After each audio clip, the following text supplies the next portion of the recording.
gente. Boa noite, gente. Estamos no Natal.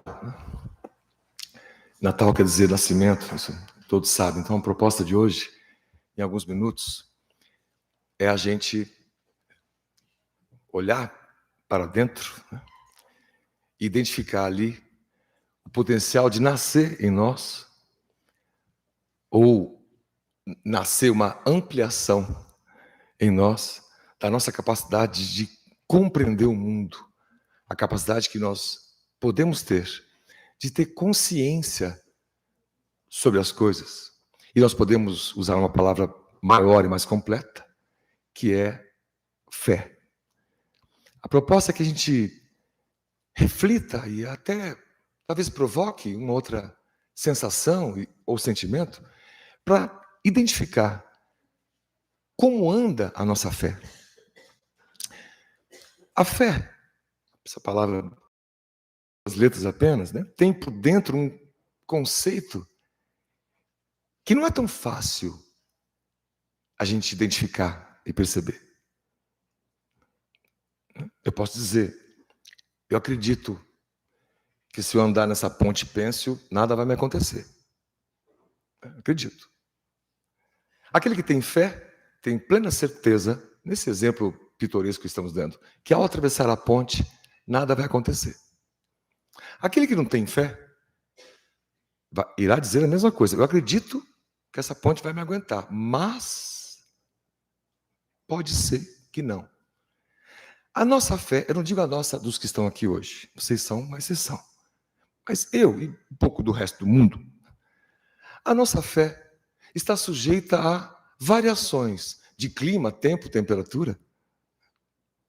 Como se nesse dia eu estou mais feliz, recebi meu salário, ou consegui um emprego, ou algo de bom aconteceu, alguém me encontrou e não via há muito tempo, o fato de estarmos nos sentindo mais felizes propicia a gente acreditar que tudo dará certo. Manter a esperança. A esperança é essa chama, que mantém a fé viva.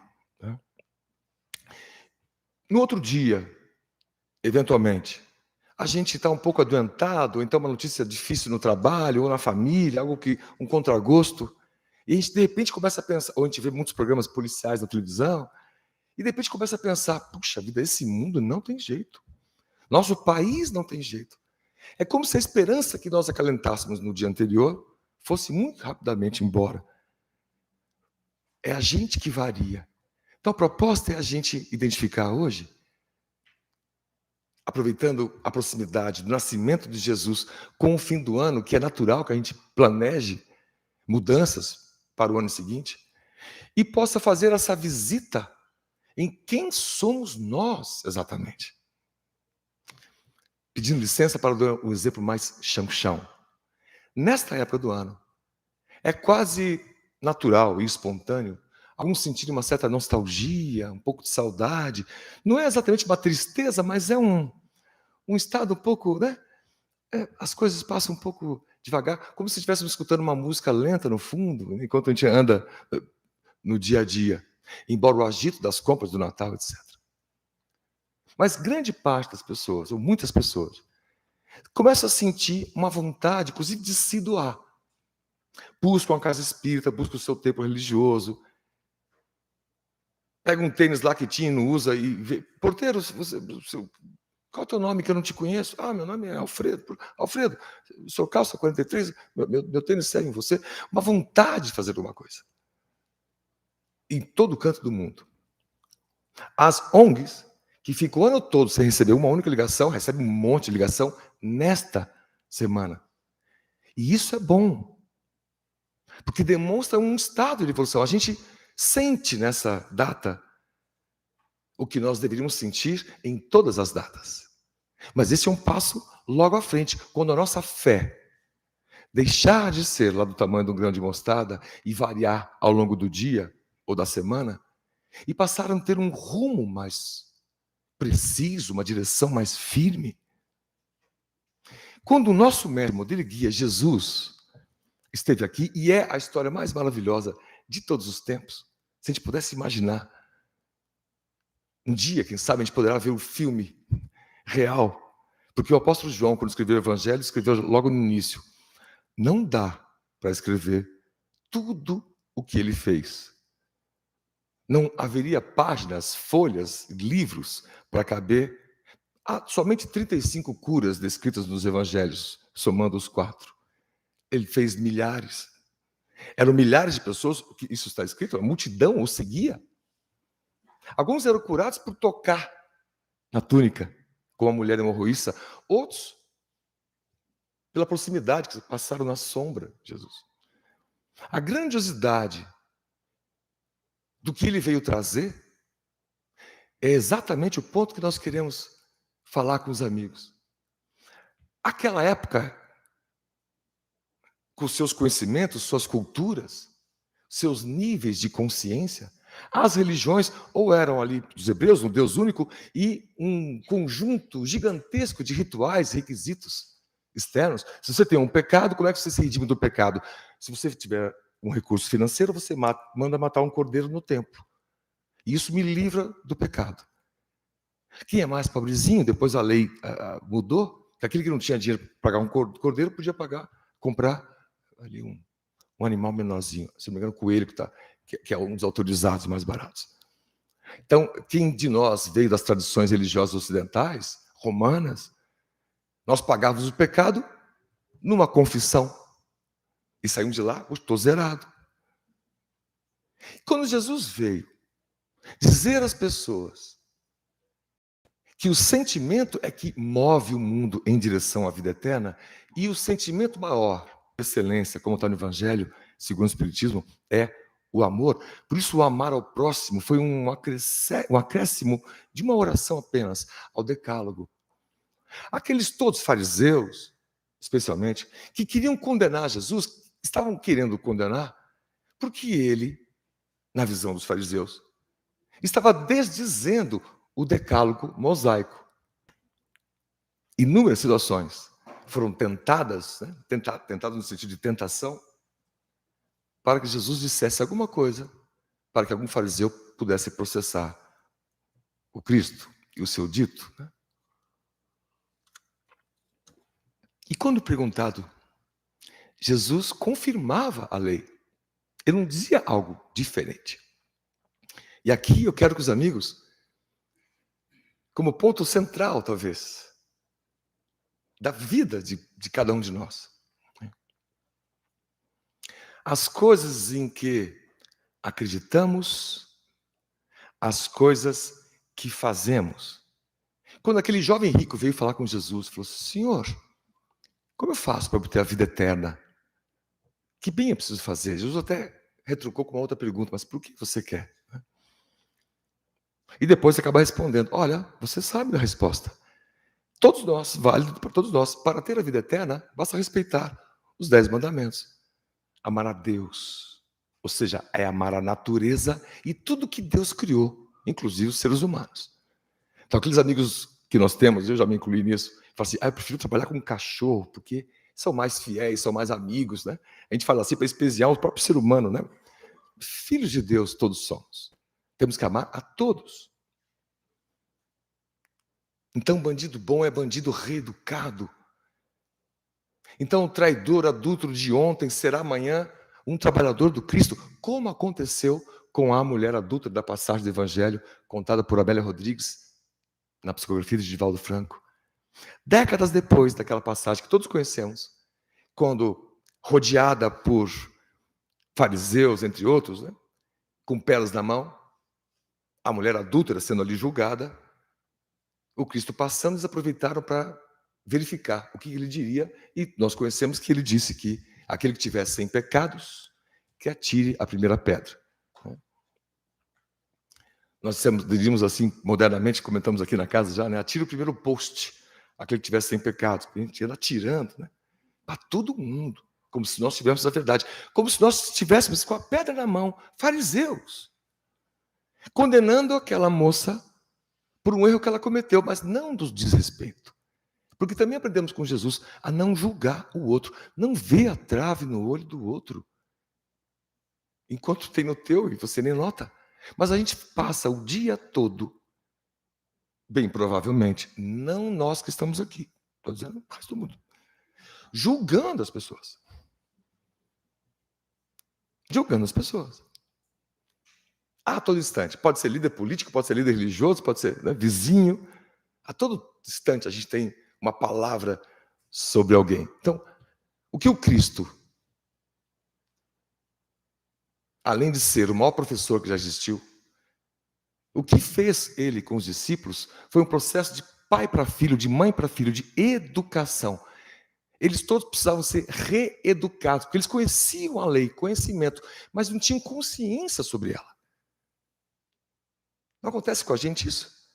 A gente sabe que não pode vibrar mal por ninguém como espíritas, que a vibração é uma energia eletromagnética, como diz Emmanuel, pensamento, e tem uma frequência, isso é medido pela ciência. Se você vibra na raiva, no ódio, no rancor, eu não perdoo porque não aceito, eu não desculpo porque isso, aquilo, é você que está gerando este tipo de energia, que já dizem médicos orientais há mais tempo, os ocidentais recentemente, que esta vibração, neste nível de energia, vai fazer com que você adoeça mais amanhã. O corpo. Isso somatiza, né? Como diziam os gregos. Soma quer dizer corpo. Toda doença é espiritual. Toda. Ela tem seu desenlace.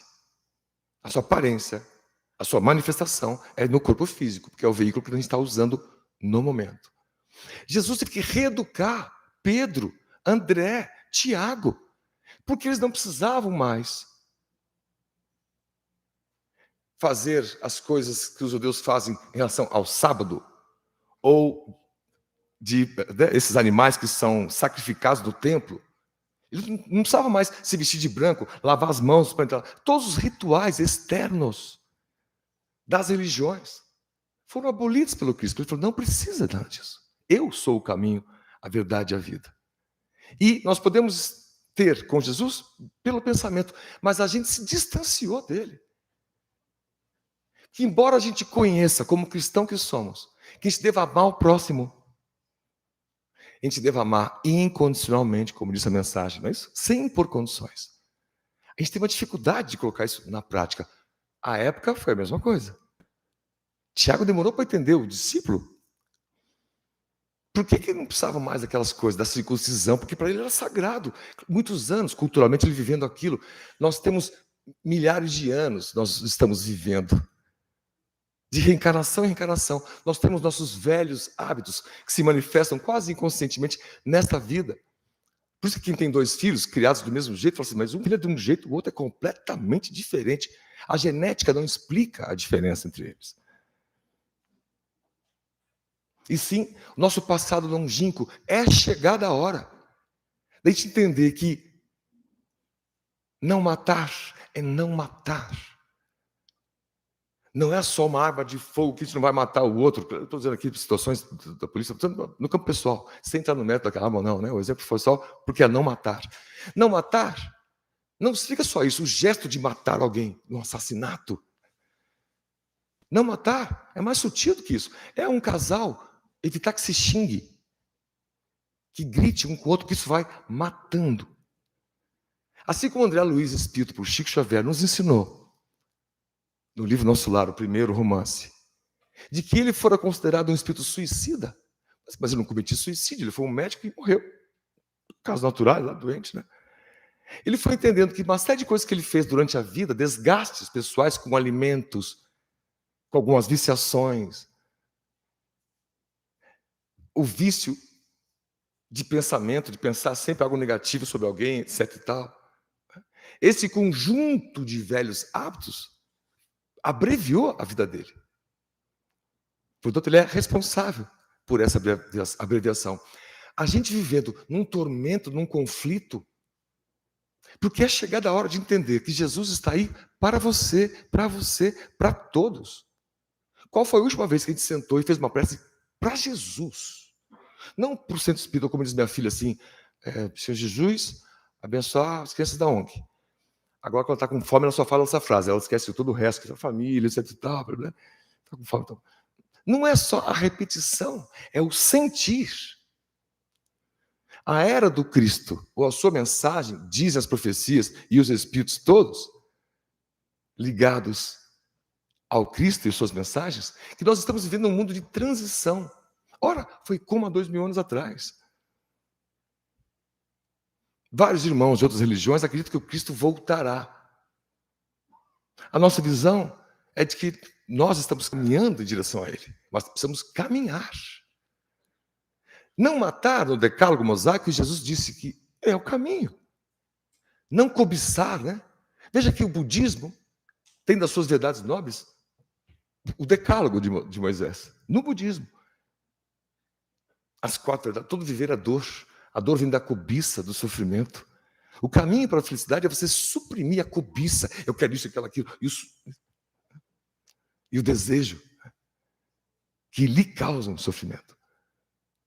E para isso, Buda diz que tem da senda das 8 trilhos. Como se comportar corretamente, agir corretamente, honrar pai e mãe. A letra, o conhecimento, todos nós temos acesso. O período de divulgação do Evangelho já foi, começou na morte do Cristo, com os discípulos tentando entender o que eles iam fazer da vida. Muitos deles perturbados porque acharam que Jesus ia assumir Israel de fato como rei.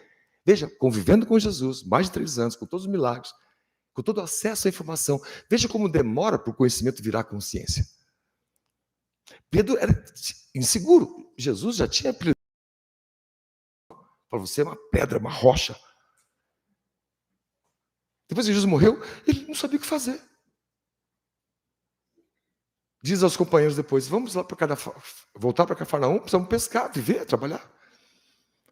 Estavam lá pescando, do barco alguém chega na praia, prepara um fogo, põe um peixe na telha, os discípulos voltam, não reconhecem, e quando descem do barco, antes disso, vem aquela pessoa apontar um local para jogar a rede, e veio tem um número 127 peixes.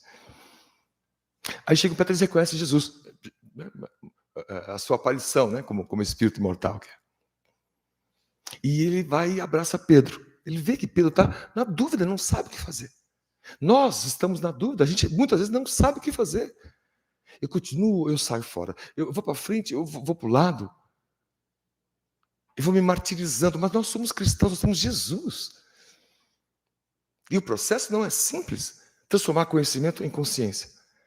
Tem uma velha história de brincadeira que um palestrante quis falar sobre os efeitos maléficos do álcool, né, da bebida. Na palestra ele colocou 2 jarros, um com água e outro com álcool. Pegou um vermezinho, jogou na água, vermezinho nadou. Ele pegou o vermezinho, jogou no álcool, o vermezinho fez psh, né, derreteu. Ele virou para a plateia e falou assim, bom, acho que não é mais necessário comentar sobre os malefícios do álcool, deu para entender. A plateia achou genial. Primeiro que não era uma palestra longa, foi só um experimento e passou o recado. Nos aplausos, alguém do fundo continuou aplaudindo e disse assim, eu entendi que quem bebe não tem verme. Você veja, nós estamos há 2000 anos interpretando Jesus ao nosso jeito. Eu tinha uma amiga que mudava de religião, porque essa religião, mas você não pode fazer isso. Eu falei, não, outra que pode. Aqui, mas agora ele proibiu tal coisa. Não, eu vou nessa que pode. Foi até eu achei que se adaptasse a ela. Não é ela mudando de hábito. Você imagina o que foi para Nicodemos, um doutor da lei, quando conheceu Jesus, se apaixonou por ele? Tentar entender aquelas verdades? Dizendo ele uma pergunta de criança, ele era um doutor da lei. Falou, Jesus, como assim é necessário nascer de novo? Pode uma criança voltar ao ventre da mãe? E Jesus falou, não é isso. Não é nessa vida, já nasceu. O que é do espírito é espírito, o que é carne é carne. E dá uma explicação para os irmãos religiosos não creem na reencarnação, mas nós acreditamos que a reencarnação deixa Deus justo e bom. Se a gente acha que vive uma vida só, Deus não seria Deus. Porque numa vida só, eu não posso conceber uma mãe que perde um filho. Numa vida só, eu não posso conceber alguém que estava andando na rua e foi atropelado com 13 anos de idade. Não posso conceber crianças que não têm o que comer e moram num local úmido porque chove em cima delas. Tem teto, mas tem fresta, que são 25% das casas das crianças do mutirão, o bairro onde a casa que atende, né, por exemplo, tem casa desse tipo. Não é concebível. Então, entender lá, voltando ao não matar, eu estou no trânsito, alguém me corta, a minha tendência é xingá-lo, que eu preciso educar ele, porque ele fez errado. É um homem velho. O que Jesus faria? Vai com Deus, meu filho. Vai comigo, meu filho. Algo assim, né?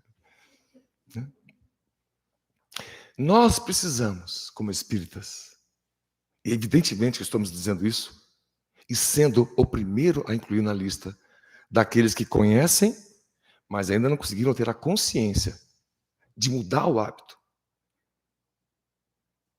O nosso hábito como cristão, deste mundo que está vindo, todo dia será Natal, no sentido de que o Cristo está na nossa vida todos os dias. Eu vou dar presente para as pessoas, independente se é aniversário delas ou não, porque eu gosto de ler, isso aqui é a cara daquele meu amigo, eu vou levar para ele. Quando a mensagem do Evangelho entrar,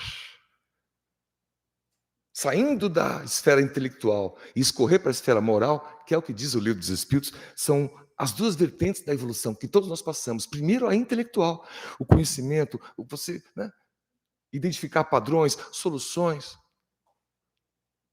E a partir disso, depois disso que vem o progresso moral, que é a regra de bem proceder, de fazer o certo, fazer o bem. É a cena das 8 trilhas, é o decálogo mosaico.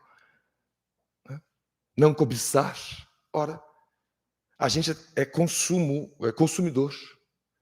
E às vezes a gente esquece que a gente é consumidor, mas é cristão. Então, se eu ponho minhas fichas, a minha vida para conquistar algo material, eu não entendi a mensagem do Cristo. Aquele jovem rico que chega para Jesus, que nós contamos no começo, que diz: Senhor, o que eu faço para entrar na vida eterna? E Jesus diz assim: cumpra os 10 mandamentos. Você vai viver bem, você não vai ter inimigo, você não vai vibrar mal por ninguém, não vai fazer mal para ninguém. E o jovem respondeu: mas isso eu já faço. Mas mesmo assim, ainda não senti que eu estou destinado para a vida eterna. O que mais posso fazer? Aí Jesus, então, complementa: se queres mesmo a vida eterna, vá, venda todos os teus bens e me segue. Num exemplo, é evidente que não é isso, né? Quem tem bem nunca terá vida eterna, não é isso, mas no sentido de que dê mais preocupação na seara espiritual do que na seara material. Às vezes a gente passa anos para adquirir um bem que faz parte da vida. Quando adquire aquele bem, já não quer mais, a gente quer um outro maior. Não é isso? O pessoal do marketing, que é uma área que tem a ver com a minha formação, estuda isso. Né?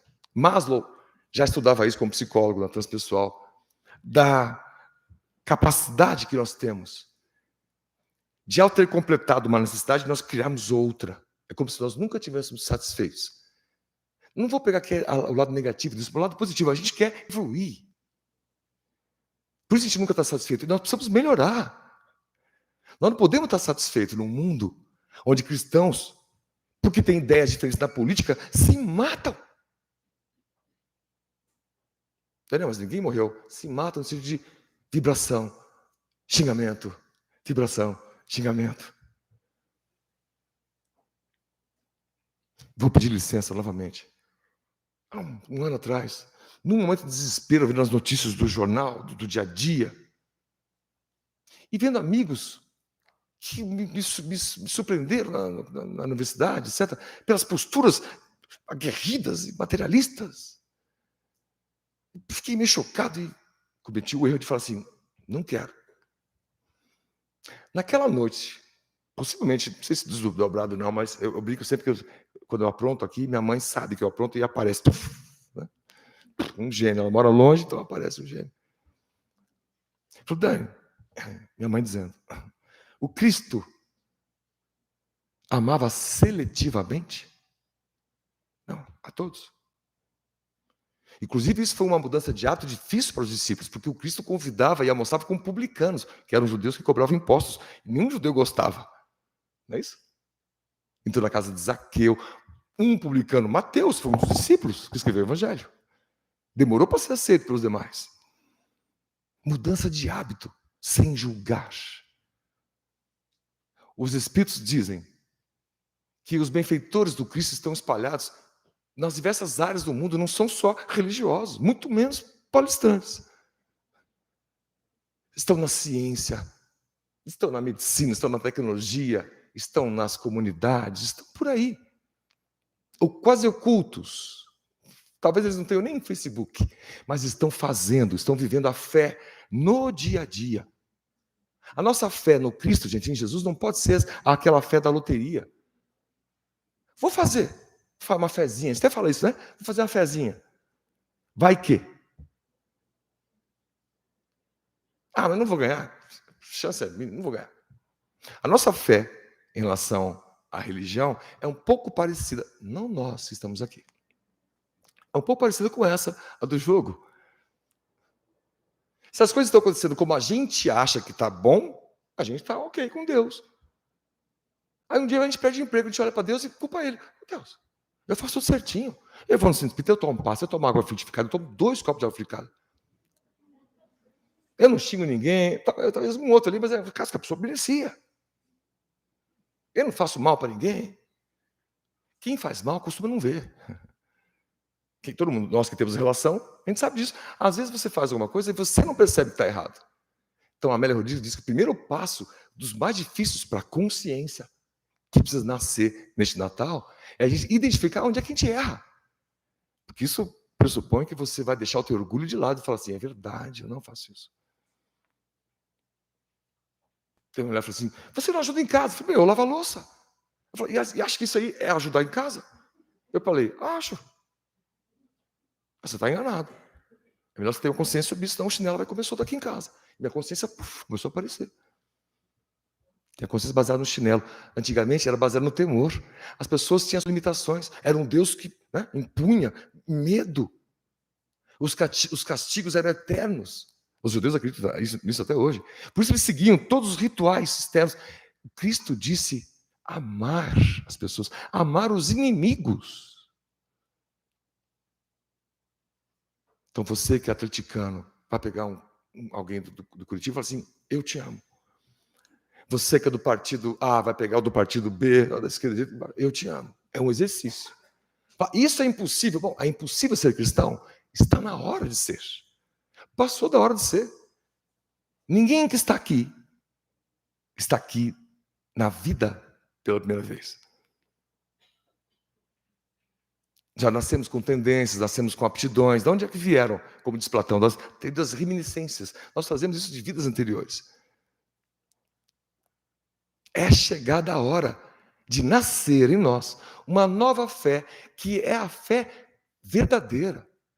A água que mata a sede, como disse o Cristo para a mulher samaritana no poço de Jacó. A mulher, dá-me de beber. Ela olha estranho, porque um homem falando com ela, ainda mais um judeu, nunca um judeu falou com um samaritano. Ela recolhe a água e fala assim, eu tenho uma outra fonte de água que não é essa. Porque essa quando você toma, você volta a ter sede. Mas a água viva te transforma. Nasce em você, Natal, um novo jeito de ver as coisas, a consciência. E o Cristo diz a ela, e você passa a ser uma fonte de água para outras pessoas. Então, quais são as pessoas em nossa volta que estão melhorando de vida, de pensamento, de hábitos, por conta da convivência conosco? Uma influência positiva nossa. E de repente você fala assim, puxa vida, eu não estou influenciando ninguém. Tudo bem, se isso esteja errado, mas é hora de fazermos tais reflexões, de sermos um pouco duros conosco e brandos com os demais, invertendo a nossa lógica. Um pouco mais duro no sentido de críticos, não de dureza de você se deprimir, depreciar. Isso nunca, isso não é humildade. Isso é falta de amor. Você é filho de Deus. Você é uma estrela. Como diz Jesus, estava aqui na frase lá, um pouco antes, que brilha a vossa luz. Nós podemos fazer o que ele fazia e muito mais. Ele disse isso. O Evangelho, Jesus, é tão maravilhoso que a gente pode perceber num átimo de segundo e mudar de vida, como aconteceu com Maria de Magdala. A história de transformação mais maravilhosa do Evangelho.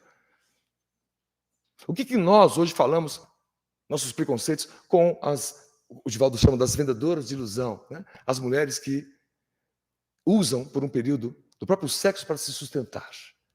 A gente fala com preconceito, vê com preconceito, se esquece de Maria de Magdala. Um segundo, alguém, uma mensagem, um toque, uma oportunidade, uma visão, um amor que nasça.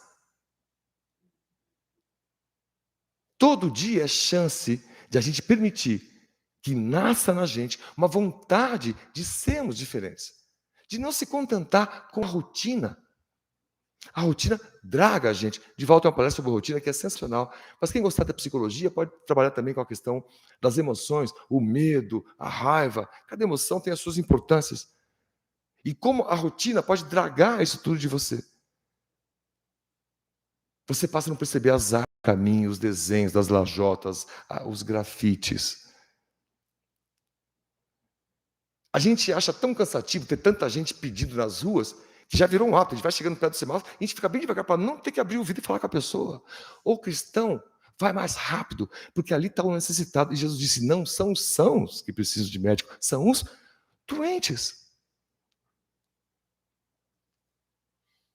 Ele, Jesus, na sua perfeição, mostrou pelo exemplo que ele próprio andava com os pequenos. Sabe que os pastores de rebanho é uma subclasse, né, da etnia. Alguns nem tinham direito de entrar no templo. Os pastores eram muito simples, agricultores, cuidando das ovelhas. Os pastores foram o primeiro a reconhecer Jesus. E ele, quando conta lá na frente a parábola do pastor, é maravilhoso. O pastor tinha 100 ovelhas, uma se desgarra. Ele deixou as 99 ali que não precisavam de atendimento e foi buscar a ovelha desgarrada. Que nem fica ninguém de fora. Ninguém fica sem atendimento. Não há órfãos no universo. Você não está sozinho. Você não está sozinha. Você não está preso geograficamente, porque durante o sono nós podemos ir aonde precisamos ir, onde nos permitimos ir. Inclusive matar saudades, né? Quando isso for possível.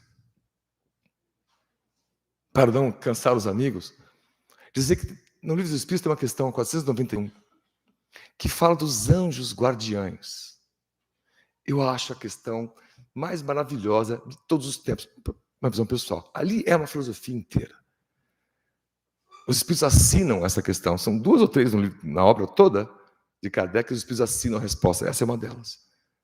Eles dizem, o sistema divino, ninguém fica sem assistência. O maior cuida do menor. Não é isso? Ao longo da nossa história foi assim. Embora a gente possa olhar com um olhar histórico de povo, de dominador e dominado, né? Um protegia, de certa forma, ou não, o outro fazia parte das nações, etnias. Nossa história foi, né, a história da luta de classes, a história das diferenças, até chegarmos à democracia. E até entendemos, na Obras Póstumas, um texto de Allan Kardec falando de a nova vertente depois da democracia, né? Que seria a autocracia moral.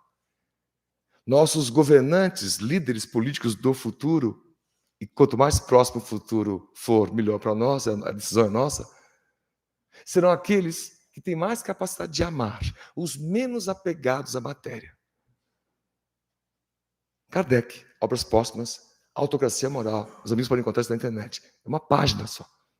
Suficiente para a gente entender como estamos caminhando. Como estamos aí, caminhando. Né? Se estamos até aqui, estamos de acordo até aqui? Estamos combinados até aqui? Os anjos guardiães, nessa lógica divina de que ninguém fica sozinho, são espíritos jamais preparados, que já atingiram o seu nível de evolução, e que cada um deles tem a missão de cuidar de um específico aqui na Terra, desde o seu nascimento até a sua morte. Todos nós temos. E os Espíritos vão além, dizendo assim, eles se alegram quando nós os chamamos. Então, a reflexão é, qual a última vez que, fazendo uma prece sincera para Jesus, aproveitamos para dizer, ô meu anjo guardião, estás cansado?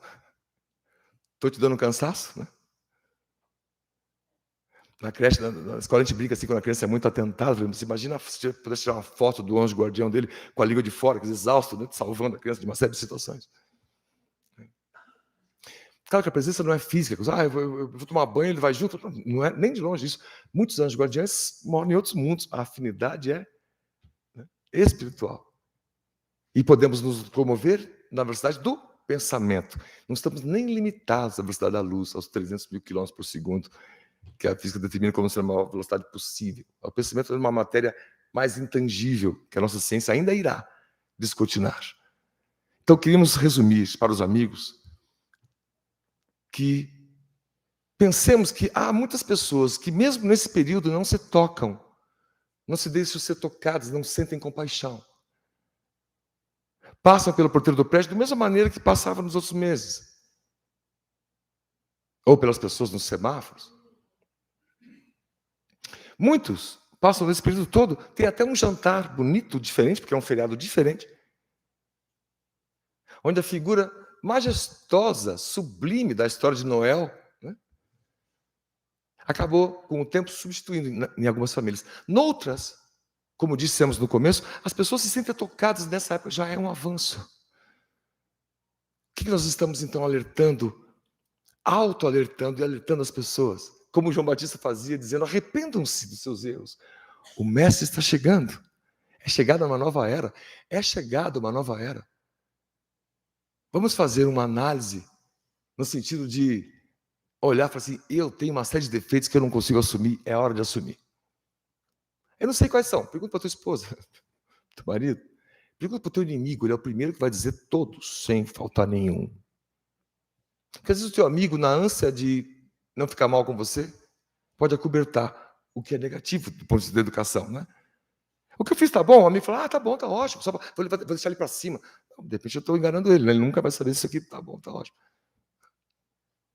E precisamos chegar no estágio qual a gente não queira, para se livrar dos nossos processos de consciência, estamos mais de paz com a consciência, correr, jogar um presente para uma criança que a gente não sabe nem o nome. O mundo vai mudar. O mundo vai mudar. A criança tem nome. E Jesus saberia o nome dela.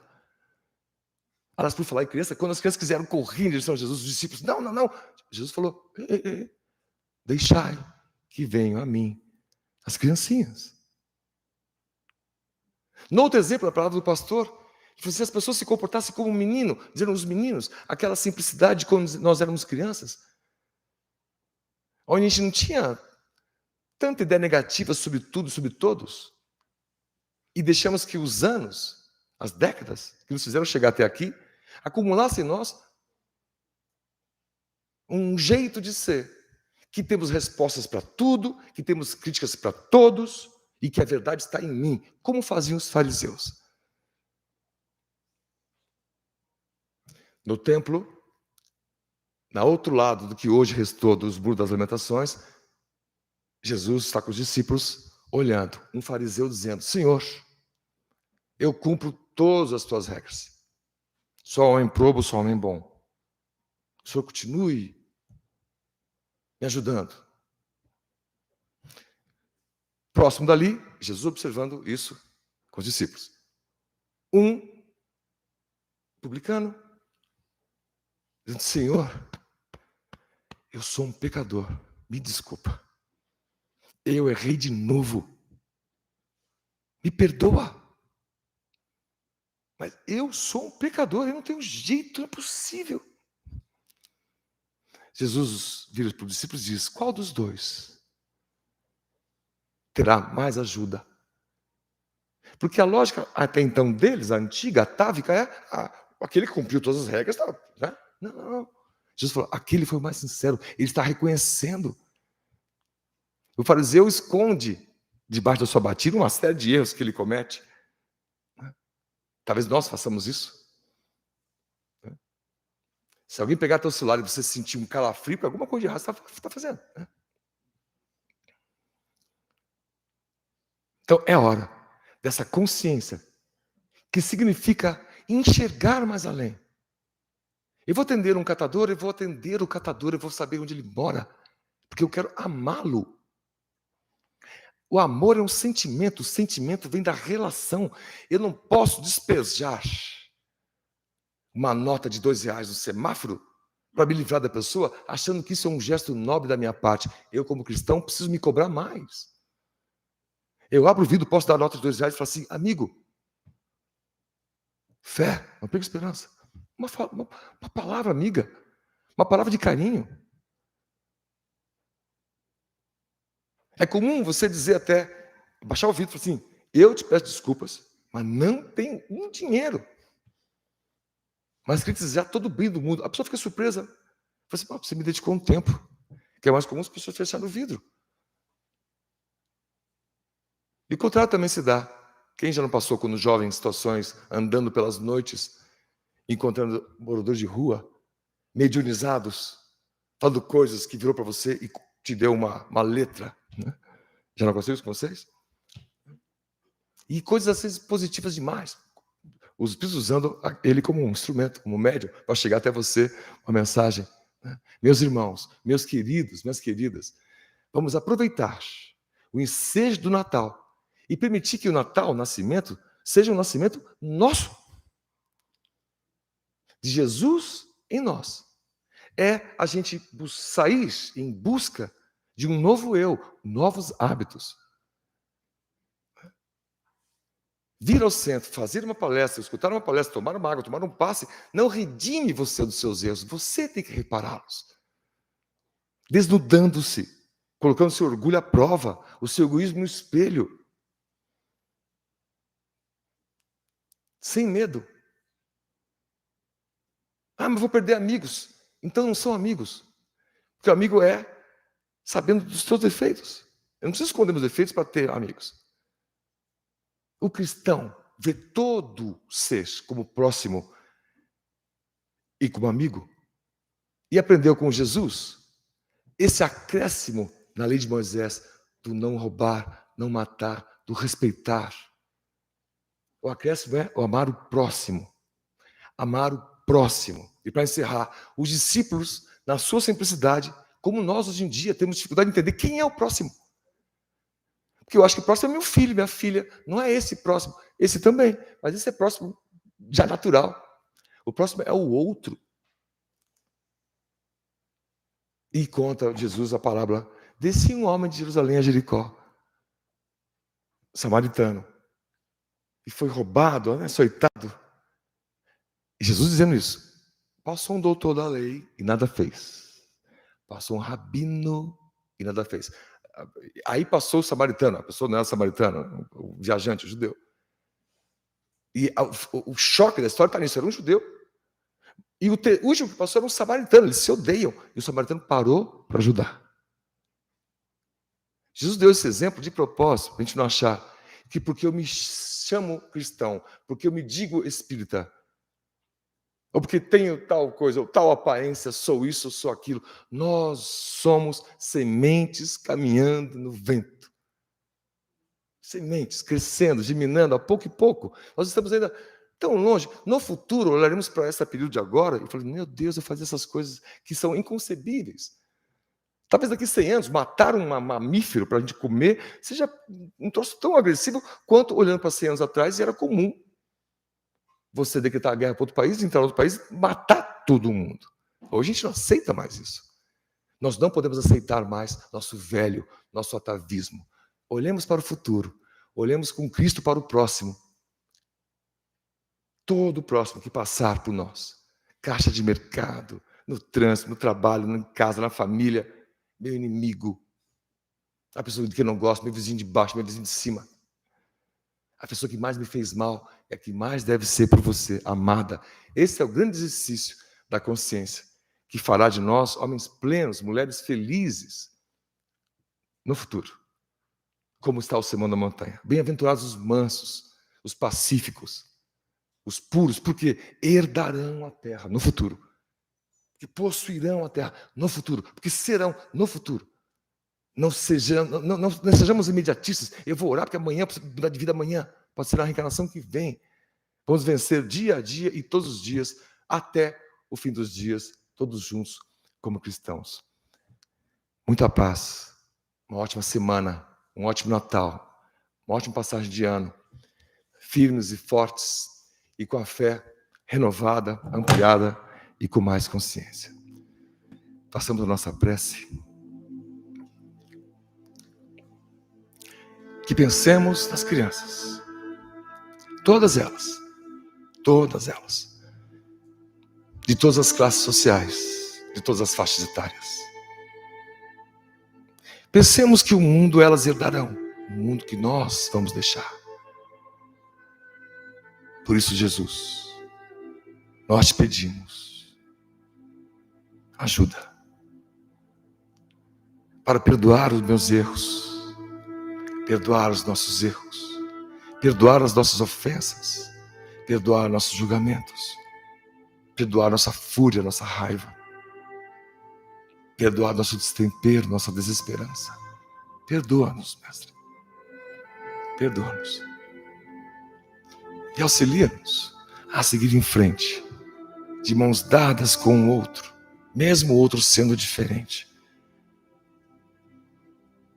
Nós te louvamos, Mestre amigo, porque deixaste espíritos luminares, trabalhando por toda a terra e por cada um em particular. Nos momentos de tristeza, de aflição, de dúvida, lembremos do nosso anjo guardião, a quem nós saudamos e agradecemos por estar conosco, sempre e em cada segundo. Senhor Jesus, ajuda-nos a seguir os passos de luz. Transforme a saudade que me adoece numa saudade que me dá forças. Transforma minhas dívidas morais em lembranças de que eu posso mais. Ajuda-nos, Senhor, a transformar o mundo. Abençoa todos os políticos, todos os líderes, que possam entender-te uma vez por todas. Se conosco, por hoje e por todo sempre. Que assim seja.